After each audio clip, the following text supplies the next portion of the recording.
Gi weche mag somo kamoro ni od bura ne oketo e tago maliet duol mandiko jopuonj tich e pacho ka TSC mondo mi giler gima omiyo rem moko osebedo e kaka duol no tayo chenro mage. Kaka jafwambo mar Judith Omondi lero, TSC no obedo kod kinde matek mano malero gima omiyo ne ok gindiko e tich jopuonj 5,000 ma kojolo ma omenda gi to noseket tenge. Judith Omondi ne gilerno.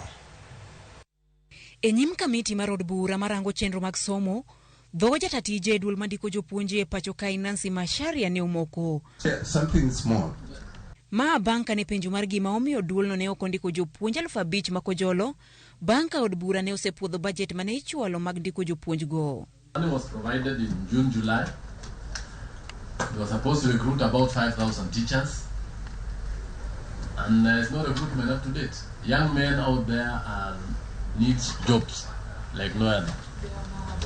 They are on our doorsteps. They should even have been in class.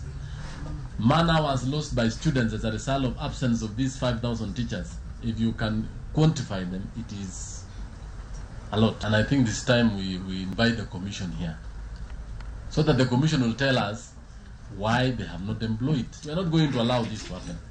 TSC ne ochopo e nyim kamiti no mondo migi chiw lipote wi weche adek mag ndiko jopuonj, medo jopuonj lemo, ka achiel mayiene jopuonj tiyo koma gidwaro.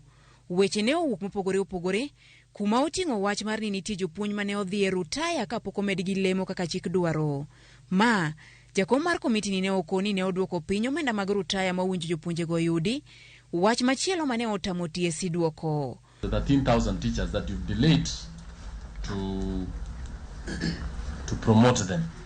Some of them have retired. That calendar did delay us, and we will do this advert immediately after the exams. What is happening here is as a result of lack of planning. She needs to be very clear as to who carries the burden.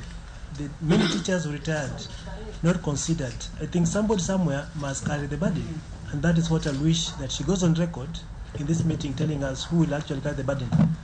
Jatatije mar duol mandiko jopuonj kata kamano orucho ko weche ma okoni wacho ni nitie jopuonj ma osetieko higni moyo 10 kapok omedgi lemo.